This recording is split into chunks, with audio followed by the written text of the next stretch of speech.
Ray Charles. Billy Preston once said, almost like a quiet confession, "I love Ray Charles. He's my musical Jesus." He remembered how, back in school, he started a small group called Billy Preston and the Bills, and all they played were Ray Charles songs. For a kid from Los Angeles, that wasn't just fandom. It was a compass, a way of deciding who he wanted to be at the keyboard and who he was willing to leave behind. Years later, he would sit in studios with names people only read about on record sleeves: Leon Russell, Eric Clapton, and a long list of musicians who treated him like a secret weapon rather than a sideman. But underneath the applause and the credits, there were things Billy carried that never showed up in liner notes. There were connections, wounds, and loyalties that, according to people who were there at the very end, he never wanted to take with him into the dark. On the night of June 5, 2006, as the genius keyboardist who had stood beside the Beatles, the Rolling Stones, and Eric Clapton lay dying in a hospice room in Scottsdale, Arizona, the machines hummed louder than any crowd. The air smelled of antiseptic, not cigarette smoke and stage dust. Billy's hands, once steady enough to glide across a Hammond organ without missing a single note, trembled as he reached for a sheet of paper. Nurses later said he wrote down exactly 7 names. They were 7 black male artists, men whose paths had crossed his in ways the public never fully understood. Mentors, protectors, warning signs.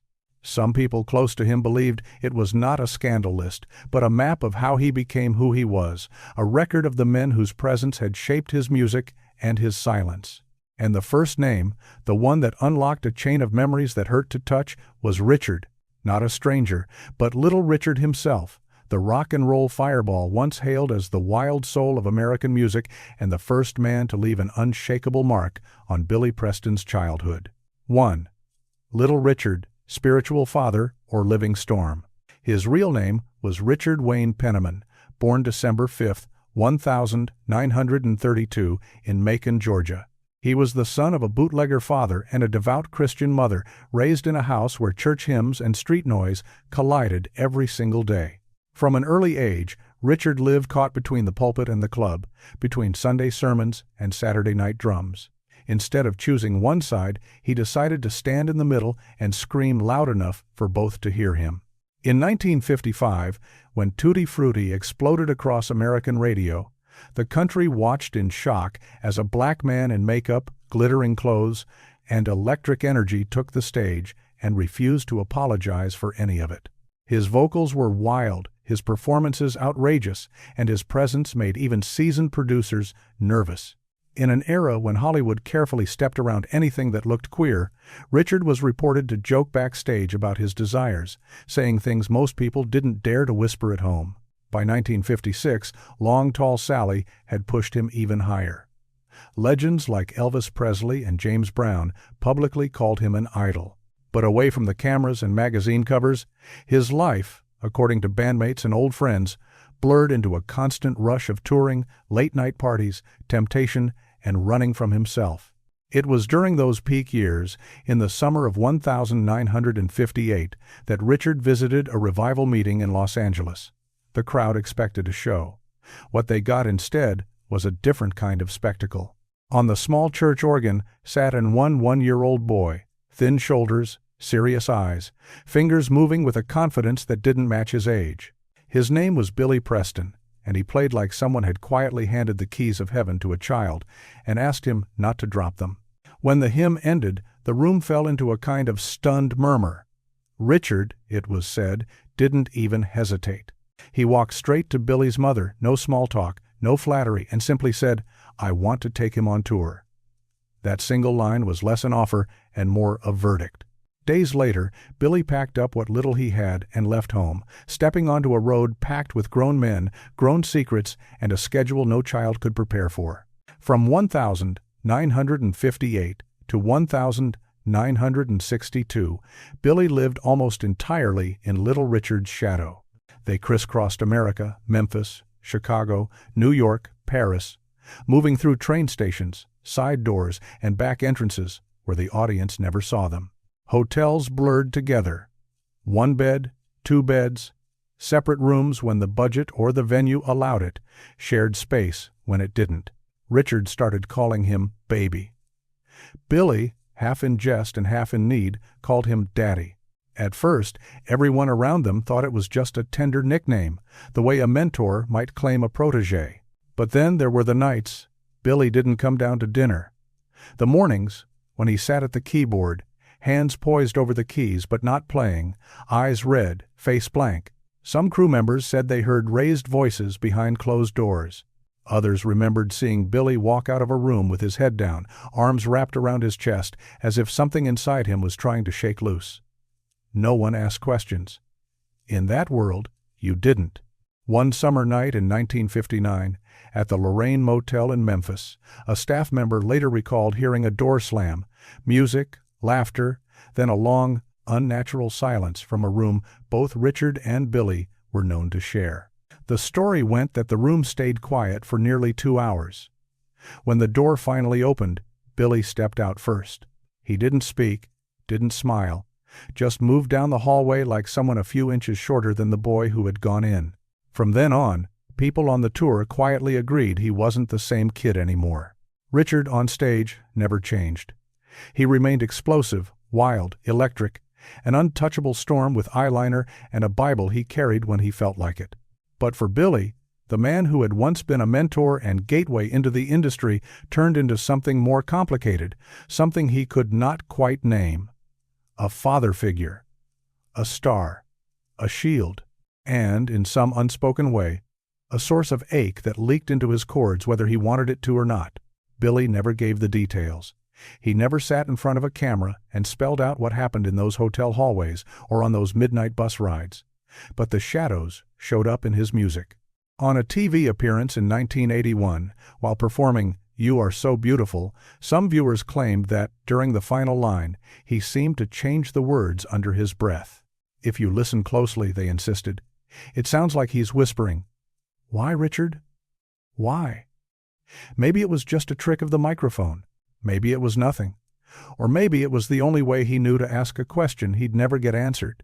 Little Richard in public became a symbol foundation stone of rock and roll, pioneer of gender-bending performance, proof that a black man from Georgia could shake the entire world with a piano and a scream.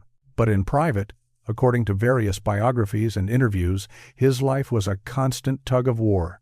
He swung between repentance and rebellion, between declaring he'd return to God and diving right back into the nightlife he'd just condemned. He spent time in religious communities, then came back to show business, giving interviews where he spoke about sin and temptation with a kind of restless honesty, admitting he was always looking for redemption, yet never fully able to let go of what pulled him off the path. Billy Preston was one small part of that storm. A name Richard almost never mentioned in later years, at least not in public. No long apologies, no detailed explanations, just the occasional fond remark about a talented kid who once played in his band. But in a late career interview, when Richard was asked what haunted him the most, he paused for a long moment. Then, very quietly, he said, "There was a boy. I held his hand, and I don't know when I let go." He never said the boy's name. He didn't have to. For some people listening, the image landed like a stone at the bottom of a well. When little Richard died on May 9, 2020, newspapers around the world celebrated the legend, the sound, the style, the impact that lit the fuse for generations of artists after him. But almost no one mentioned Billy Preston. Few asked about the child who'd left home at 11 to follow a tornado in makeup and high heels, who carried organs bigger than his own body onto stages where grown men shouted his name and then forgot he was still just a boy. Only Billy, in the last thin stretch of his life, chose to write Richard's name down where someone else could read it. Not, it seemed, to take revenge. Not to expose a scandal, just to acknowledge what had already been carved into him decades before. For Billy Preston, the first name on that final list was Richard, the man who handed him music and, in the same motion, drew a silent line across the end of his childhood. According to people who claim to have heard the story from those at his bedside, there was no warning that the second name Billy Preston supposedly whispered on that crumpled sheet of paper would be Sly Stone. If that name really was there, some believed it was because, out of all the men who passed through his life, Sly was the one Billy could never cleanly separate from passion, addiction, fear, and music. With Sly, everything seemed fused together in one long blur, like a bad trip and a love song playing at the same time. And when that name was mentioned, no one could tell if Billy was recalling a friendship, a dependency, or something even he never fully defined. Sly Stone was born Sylvester Stewart on March 15, 1943, in Denton, Texas, and raised in Vallejo, California. The son of a strict Pentecostal family, young Sylvester sang gospel at 5, beat on drums by 7, and was fronting his own band by 11. The church gave him discipline. The streets gave him rhythm. Somewhere between the two, he found a version of himself that didn't belong entirely to either world. In the late 1960s, he formed Sly and the Family Stone, a band that was a revolution just by walking on stage. Black and white members, men and women, funk and rock, gospel and acid, all jammed together until the seams disappeared. They invented a sound that hadn't existed before, wild, rebellious, earthy, and strangely holy at the same time. In 1969, Everyday People hit #1 on the Billboard charts, and Sly became more than a musician. He was a phenomenon in platform boots, dark sunglasses, and a grin that said he knew exactly how much power he had. But behind the glasses and fringed leather jackets, the world was getting darker. The bigger he got, the more unstable the ground under his feet became. By the early 1970s, Sly's life, according to bandmates and journalists, was sinking into addiction and chaos, missed shows, tense rehearsals, whole days where no one knew exactly where he was or who he'd taken with him. Billy Preston crossed into that world sometime in early 1973 during a late-night jam session in San Francisco, where funk players drifted in and out until morning. At that point, Billy was drifting himself. He'd stepped away from the Beatles' orbit, watched his 1972 solo album Everybody Likes Some Kind of Music underperform, and was carrying the weight of memories he didn't discuss. He came to San Francisco like a man looking for a reset button, trying to erase the ghosts of Little Richard and the unnamed past. He didn't know he was walking toward something even darker. By then, Sly's Bay Area mansion had become a legend all its own. Musicians described it less as a house and more as a zone with no rules. People came and went at all hours. Clothes were optional, boundaries were blurred. The music was loud, the nights longer than they had any right to be, and almost no one was sober enough to tell the difference between a good idea and a ruined life. In 1974, a rumor spread through the funk scene about one particular night. It was said that Billy Preston arrived at Sly's place in a silver robe, carrying his Rhodes keyboard like a shield. According to those stories, he played for 3 hours straight, eyes closed, barely speaking, as if the keys were the only thing holding him together. When he finally stopped, witnesses claimed he smiled for a brief second and then collapsed on the floor, whether from exhaustion, emotion, or something he had taken. Nobody agreed. What most accounts did agree on was that after that night, Billy seemed permanently folded into Sly's circle. From 1974 to 1976, the two men were often seen moving between Los Angeles, Oakland, and back to San Francisco, working on recording projects that never officially saw the light of day. There were tales from studio staff of exploding tempers, pianos slammed shut, instruments knocked over, furious arguments that shook the walls. And yet, the next morning, people would find Billy and Sly sitting side by side, listening to the playback as if nothing had happened, their heads nodding in the same slow rhythm. On the outside, Billy began to change in ways that alarmed those who knew him from his church-rooted beginnings. He started wearing sunglasses in rooms with no windows. He wrote songs like a man racing something he couldn't outrun. He stopped talking about God in the way he once had, as if the language that used to save him no longer fit the life he was living. One stormy night on Sunset Boulevard in 1975, a friend reportedly spotted him sitting alone on the steps outside a studio, hair damp, shirt soaked, hands trembling. When the friend asked what was wrong, Billy's answer, as it was later retold, was simple and broken. "I don't know if I love Sly or hate him, but I can't leave." Whether it was a confession, a metaphor, or just a moment of weakness. Those words would follow him for years. Sly Stone was not famous for conventional romance. If anything, he was in love with freedom, with control, with the ability to bend a room to his will. When asked about Billy Preston in a 2003 interview, Sly reportedly chuckled and said, "I remember him playing like he was crying, and I like the kind of crying nobody hears." It was the kind of line that sounded like poetry and felt like a warning. After 1977, whatever bond they had began to fade. Billy checked into rehab and tried once again to rebuild himself away from the fog of substances and destructive patterns. Sly drifted in the opposite direction, further from the stage, further from the spotlight, further from the man who had once led entire crowds with a single shout. By 1980, stories had shifted from "Where's Sly playing next?" to "Did you hear where he was seen last?" He was spotted at gas stations, sliding into the back doors of small studios, showing up like a ghost and vanishing just as quickly. In 2011, a set of photographs published in a New York tabloid showed Sly living in a beat-up camper parked in an alley in Los Angeles. No steady electricity, no running water, far from the mansions and stadiums of his glory days. The image was brutal. A genius of funk reduced to a man in a van, his legend still echoing while his present looked almost unrecognizable.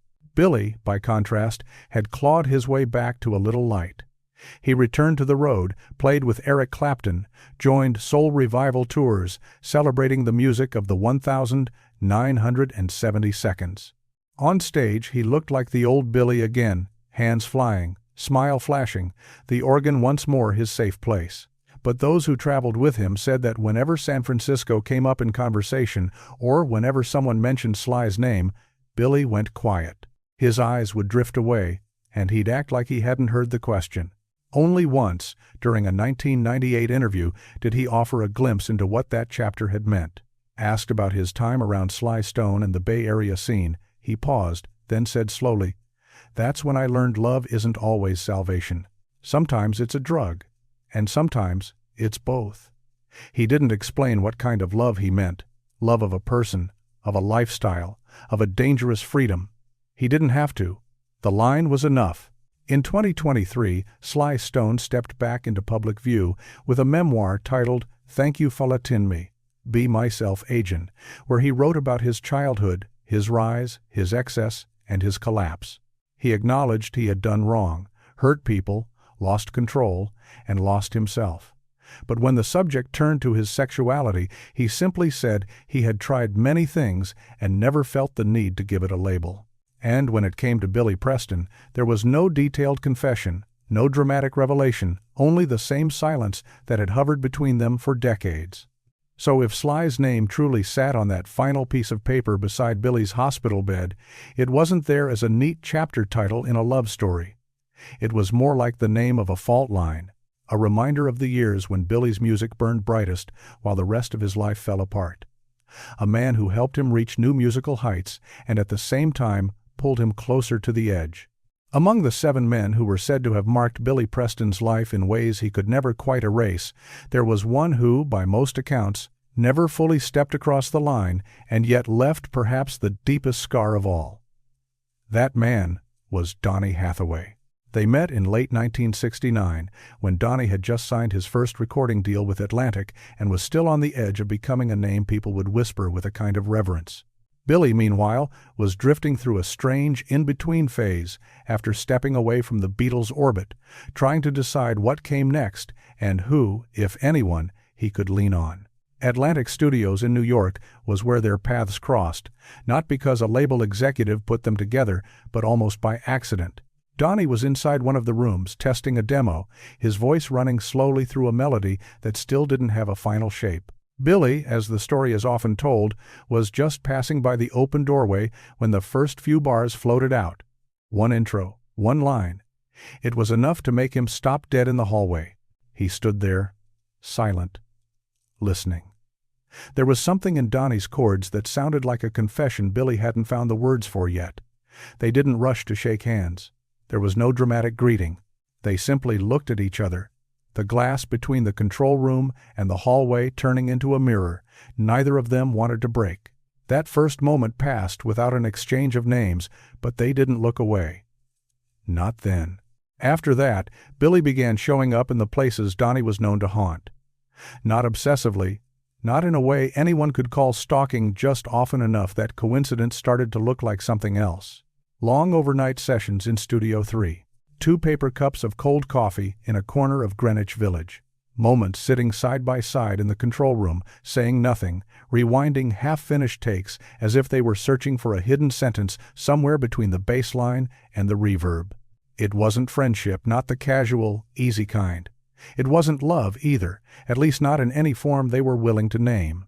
It was something that hovered in the middle, just close enough to make the heart lurch, just distant enough that neither of them had to admit what they were doing. Donnie was a rare kind of man. His voice felt like a blade wrapped in velvet, soft on the surface but sharp enough to cut straight through you if you listened too long. His music was soul-deep, gospel-rooted, but his eyes always seemed fixed on some faraway point no one else could see. In 1971, he was diagnosed with schizophrenia, a fact that would be mentioned in hushed tones in liner note histories and biographies. After that, he began closing doors on the industry, on friends, on almost anyone who tried to get too close. But no matter how suspicious or withdrawn he became, Billy was one of the few people Donnie never entirely pushed away. On the contrary, people who worked at the studios remembered small, strange moments.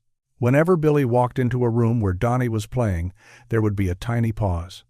Donnie would stop, hold the silence for a heartbeat, then continue as if nothing had happened. No formal invitation, no nod. Just an unspoken acknowledgement that his presence had been noticed and accepted.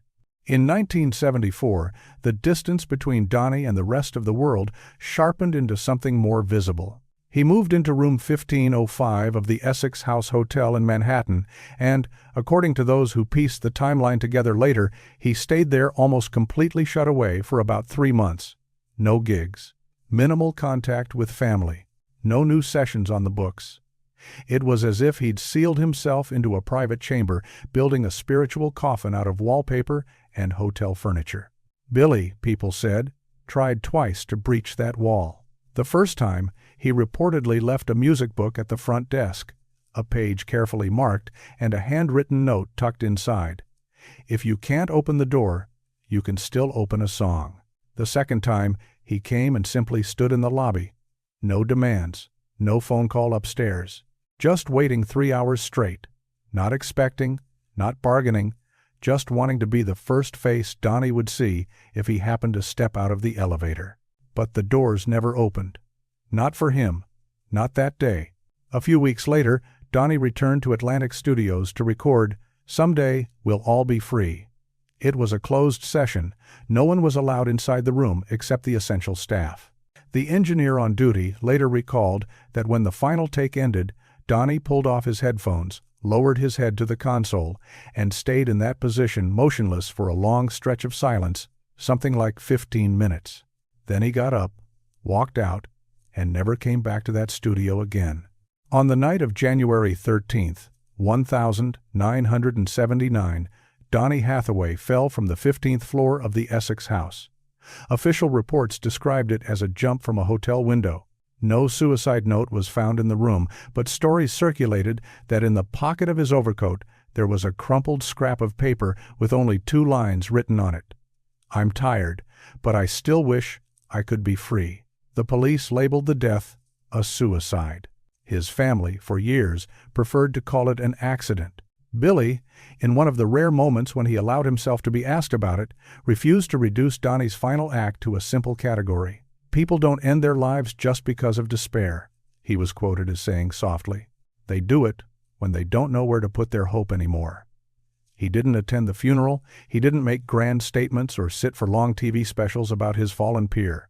But a few weeks later, in a small venue in Baltimore, he sat at the keyboard and played "A Song for You" in a way some witnesses said they had never heard before. There were no flashy flourishes that night, no theatrical runs up and down the keys, just a slow, steady, suffocating tenderness like someone trying to speak through a closed door. And at the end, instead of singing the final words, he kept repeating the same chords over and over, as if he was clinging to a memory he knew was already slipping away. The audience clapped. Then, the moment was gone. But for Billy, something had been carved deeper. He never publicly spelled out what Donnie truly meant to him. Whatever he felt, whatever he hoped for, whatever he feared, Donnie seemed to take that unfinished piece with him when he left the world. There were no love letters, no photographs that proved anything, no taped confessions, just glances in hallways, late-night chords in Studio 3, a music book left at a hotel desk, and a lobby where no elevator doors opened. According to those who claimed to hear Billy's last attempts to make sense of his past, Donnie's name slipped from his lips in 2006 inches, a Scottsdale hospital room, so quietly it could have been mistaken for a prayer. Maybe, among all the names on that final list, Donny Hathaway really was the only one who never quite touched him in the way people usually mean. And maybe that was exactly why he never left. Because sometimes the deepest wound doesn't come from what happened, but from what never had the chance to exist. The love that stays hypothetical, the confession that never makes it past the throat, the hand that almost reaches out and then retreats. In the long, haunted catalog of Billy Preston's life, Donnie wasn't the loudest chapter. He was the empty space between lines, the quiet absence that kept echoing long after the music stopped. The list of 7 men that people claimed Billy Preston wrote at the very end of his life was disturbing not only because of who was supposedly on it, but because some of the names had never even been whispered in that kind of context before. They were men the public thought they understood, upright, polished, carefully managed figures whose reputations seemed too neat to ever be connected to hidden stories.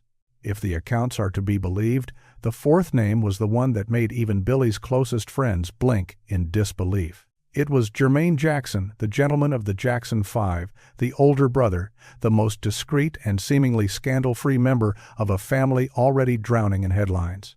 To most of the world, Jermaine was the calm center of a circus. To Billy, according to those end-of-life whispers, he was something far harder to define. Billy met Jermaine in 1976, just as the Jacksons were fighting to reinvent themselves after Motown, trying to seize control of their image in a landscape where Black American television was becoming a battlefield of perception. Every gesture had to be rehearsed. Every word had to be audience-safe. Approachable, but never too raw. Polite, but never offbeat. At the time, Billy was playing keyboards for some of their sets, drifting in and out of rehearsal rooms, hotel lobbies, and backstage corridors. He helped rearrange live numbers, glued tricky transitions together, made the show feel effortless even when the energy behind the scenes was anything but. Jermaine was the composed older brother in the middle of it all, often in a dark suit, speaking gently, smiling just enough when the cameras swung his way. Never more, never less. But things always look different when the cameras are off. During one brutal 10-hour rehearsal in Los Angeles, when the rest of the group finally took a break, most of the crew emptied out, grateful to escape the heat of the stage lights. According to a sound technician who later recounted the moment, only Jermaine and Billy stayed behind. The tech said he walked back in to check a microphone and stopped short. On the half-lit stage, Jermaine supposedly had one hand resting on Billy's shoulder. No movement. No performance. Just that. A quiet, steady touch, his head slightly bowed, lips moving as if he were saying something too soft to carry. The tech couldn't make out the words. What he remembered was the weight of the silence and the way Billy didn't step away. From 1976 to 1981, people who worked in their orbit often noticed a pattern. In official photographs, press shots, and TV specials, Jermaine and Billy were rarely side by side. One would be at the edge of the frame, the other somewhere behind the group, partially hidden. They didn't hold hands walking out from backstage. They didn't pose in ways that would raise questions. But crew members and bandmates would later say that, after a performance, there were stretches of time when both men seemed to vanish at once, then reappear, looking perfectly composed, jackets smoothed, ties straightened, as if nothing at all had happened in the missing minutes. In May 1981, during a special broadcast on Detroit television, producers reviewed an early rehearsal tape that never made it to air. People familiar with the story claimed that in one of the unused angles, Jermaine could be seen standing behind Billy on stage, arms wrapped loosely around his chest as they waited for the cameras to roll. From a distance, it looked almost casual, easy to miss if you blinked. But what made the producers quietly cut the clip, according to those who saw it, wasn't Jermaine's gesture. It was Billy's reaction. He turned, smiled faintly, and placed a hand over Jermaine's wrist, not pulling away, instead holding it there just long enough to be noticed if you knew what you were looking for. The public never saw that footage. It stayed in a vault, swallowed by years. Neither man brought it up in interviews. On paper, it might as well have never happened. In mid-1980, both Billy and the Jacksons took part in a program in Chicago. The group had their own limousine, a moving fortress that kept fans and questions at bay. That night, however, Jermaine did something that people close to the tour still talk about. He didn't ride with his brothers. Instead, witnesses said he chose a later car, quiet, unmarked, with a member of the music crew. Hotel staff later recalled seeing Billy and Jermaine arrive together in that separate vehicle, no one else inside, no one else invited. Billy stepped out first, eyes forward, expression neutral. Jermaine lingered for a moment in the open door, then buttoned his jacket carefully, adjusting his cufflinks like a man putting on a different face for the rest of the night. The staff remembered the detail because it looked, in their words, like he was shutting a door on himself before he walked through the lobby. No one ever produced photographs that proved anything beyond shared proximity. No one caught them in a compromising position. What people remembered instead was the silence, the looks traded in dark corners, the way they seemed to orbit each other backstage, always near but never too close under the lights. It was the kind of quiet only those who've lived through it can truly recognize. Billy never spoke Jermaine's name in interviews in a way that hinted at more than professional respect. But in 1995, during a conversation that barely aired, he did leave one fragment behind. "There was someone I loved once," he said, eyes down, fingers clasped together. "But I could only sit beside him in the dark, because only in the dark did he let himself be real." He didn't say who he meant. Fans and friends were left to fill in the blank on their own. As for Jermaine, his life took a different turn. In 1989, he converted to Islam, changed his habits, adjusted his diet, and began presenting himself in a calmer, more reserved way. He dressed more modestly, spoke more carefully, and appeared in public only when the moment demanded it. On the surface, it looked like a man seeking clarity, order, and a cleaner path after years spent inside one of the most scrutinized families on earth. His later years became tangled in other kinds of drama, family disputes, public disagreements, and a notorious feud with his brother Randy over the same woman. Those stories made the tabloids. Those were the controversies people were allowed to mention out loud. But almost no one ever asked him, on record, about the stretch from 1976 to 1981, when a soft-spoken keyboardist seemed to hover in his shadow at Motown tapings and tour rehearsals. In a small Chicago club in 2003, long after the big tours and television specials had faded, Billy sat down at the keys and did something that made the old crew members in the room sit a little straighter. He played "Let's Get Serious," Jermaine's biggest solo hit, but he slowed it down, stripped it bare, turned it into something almost unrecognizable. And when he reached the line "Loving You," some listeners swore they heard him shift it, barely, into "Losing You." The crowd didn't react. Most probably didn't notice. But a few of the people who had been there in the late 70s exchanged quiet glances. They understood that, for Billy, that song had stopped being just a cover. Maybe Jermaine Jackson will never confirm anything. Maybe he will keep his private life locked behind the same reserve he has carried for decades, answering only the questions he chooses. But if his name really did appear on that secret, unverified list that some say Billy Preston wrote in a hospice room in Scottsdale, then it may not have been there as an accusation. It may have been there as a final acknowledgement of a bond that never fully stepped into the light, a connection lived in shadows, rehearsals, and unspoken understanding. A reminder that for Billy, love sometimes meant sitting beside someone who would never risk being seen, holding your hand in the daylight. And in those last breaths, when he could finally write down what he'd never dared to say, Jermaine's name, according to the story, was one he chose not to erase. It began, as so many turning points in Billy Preston's life did, in a room full of noise, where he felt completely alone. The date was buried somewhere in the early '80s. In the middle of a long tour by one of the era's most provocative funk acts, a band led by a mercurial frontman who treated controversy like a second skin. Billy was there as a guest of honor, invited not because he needed the exposure, but because legends are good for business. Having him in the room made the party feel more important. The apartment was crowded, thick with cigarette smoke, bass bleeding through the walls from a stereo that had been turned up too loud hours ago. Bodies moved from room to room, laughing, arguing, flirting, forgetting where the night started. Billy drifted along the edges of it all, polite smile in place, glass in hand, eyes searching for an exit that didn't make him look ungrateful. And then he saw him. Standing alone by the kitchen counter, one elbow braced against the laminate, was a young bassist from the headlining band. Tall, wiry, dressed in black. He held a glass of champagne he never actually drank. The others called him Dre, a quiet nickname for someone who moved like a shadow behind the spotlight. He was known on stage for a hard, driving groove, and offstage for the way he avoided scandal without ever quite avoiding pain. Billy paused in the doorway, watching.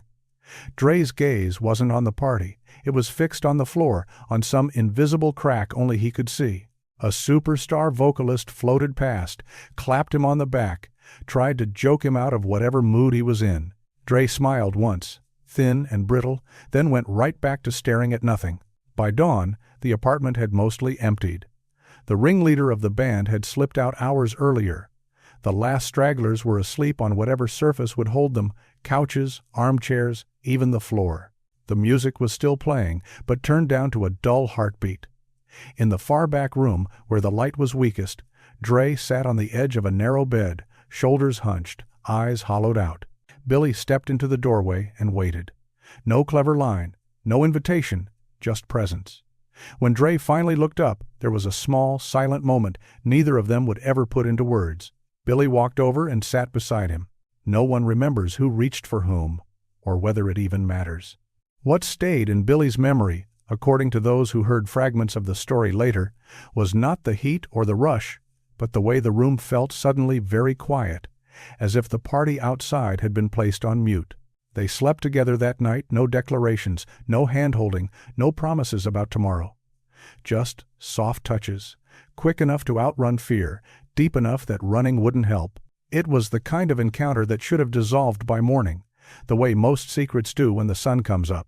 At 8:45 a.m., when Billy opened his eyes, the other side of the bed was empty. The imprint on the pillow was still there, faint and warm, but Dre was gone. No note on the nightstand. No scribbled phone number on the back of a napkin. The door had been locked from the outside, as if someone had made sure the night stayed folded in on itself. Billy lay there for a few minutes, staring at the ceiling, understanding that whatever had happened would not be revisited. In the months that followed, he saw Dre again, but never like that. They crossed paths in studios and backstage hallways,